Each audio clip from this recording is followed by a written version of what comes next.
615 refugees currently live on the territory of Kazakhstan, most of them from Afghanistan. At the moment, officials do not expect the situation to change even after the recent violence in the neighboring Kyrgyzstan. Until recently, the head of the United Nations High Commissioner for Refugees, Sabir Azam, avoided public contacts with press. And let me, through you, greet the people of Kazakhstan and say that they have a lovely and most beautiful country in the world. More than 600 compatriots of Sabir Azam share the same opinion, choosing Kazakhstan over their native Afghanistan. In total, there are 615 refugees in the country, including citizens of Ethiopia, Somalia and Nigeria. Nevertheless, local officials say they will prevent the country turning into another banana republic or any asylum for the retired drug lords. We are concerned about these issues, especially due to the unofficial statuses of these countries. All competent state bodies control the matter and prevent any possible negative moments. According to the UN rating, Afghanistan assumes the penultimate place in terms of life standard. Nigeria is 158 and Somalia is not even on the list. Kazakhstan is faring significantly better at 82nd position. Kazakhstan is becoming a very attractive country with its dynamic economic development. The number of labor migrants increased by 3.5 times during the last year alone. The state promises to protect the rights of refugees and not deport them unless the conditions that made people flee their countries in the first place are improved. Nevertheless, no one expects a new wave of refugees, for example, from Kyrgyzstan. But of course, we cannot exclude the possibility of a situation like just happened in Kyrgyzstan. If there is instability, God forbidden, in the region, we should expect. The final decisions on granting asylums are made by the president. Since 1888, Kazakhstan has only admitted refugees who were forced to leave due to life circumstances. There were only 5 requests of political asylum, all of which were turned down. About 150 farms in the Almaty region are left without irrigation water in the middle of the seed time, as the state enterprise in charge of the Bartagay reservoir quadrupled the water costs. In the past, farmers paid 30 cents per 100 cubic meters of water. In the last 5 years, about 800 new farms were set up in the Shelek district. However, only 150 of them remained until now. Farmers explain the situation by the continuous rise of water prices. In addition, they are outraged by the officials' demand to make advance payments before August.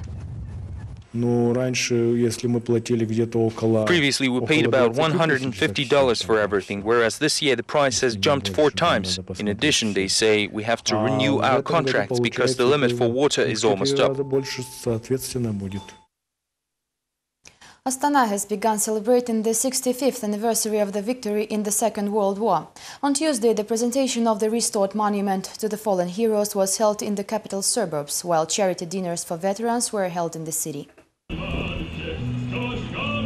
On Tuesday, the Second World War veterans participated in the opening ceremony of the restored memorial in Astana. The monument now features marble plates with the names of those killed during the war. The memorial was reconstructed at the request of veterans, and the local administration spent almost $3,000 on the work, says Dmitry Komarov. It was neglected for a long time and now it looks very good. I'm glad that the Almaty administration looked into the problem. More than 100 veterans and homefront workers attended the reception at the most luxurious hotel of Astana. The menu included most expensive wines and exclusive foods, all paid by the state, although officials do not talk about the costs.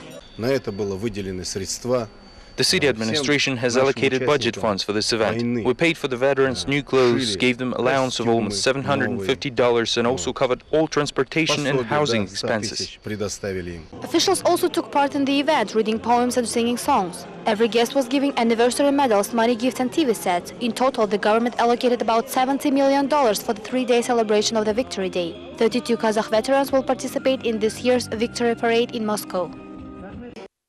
The premiere of The Priest, the new film of the Russian director Vladimir Khatinenko, was held in Pavlodar. The author raises all-important issue of whether there is a place for morals, allegiance and a religion in the midst of a devastating war. Find out more from the next report. The Second World War has brought a renaissance of the Orthodox Church. This truth is often left out of the history books. The new film of Russian director Vladimir Khatinenko, The Priest, talks about the clergy in Nazi-occupied Pskov region of Russia, who try to restore the closed and desecrated by Bolsheviks churches, and by doing so give people much-needed spiritual strength. The premiere of the film was held in director's native Pavlodar. What we saw on the screen is true. We have lived through that, and we know the reality of the war, not through books.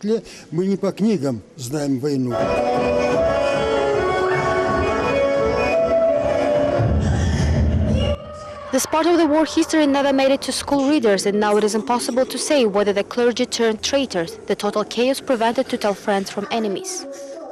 Most people who lived on the territory of the Soviet Union were Russian Orthodox, perhaps Russian, but not Bolshevik or fascist.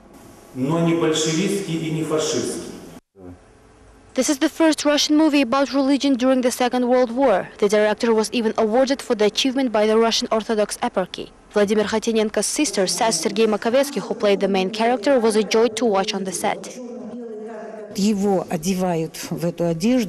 When Makovetsky was in character, he was a totally different person, completely submerged in the past era. Usually actors play their parts, but Makovetsky lived it. In the end, the audience agreed that it is better to watch the events on the screen rather than experience them in reality. These were all the latest updates from Kazakhstan. Thank you for watching us and goodbye.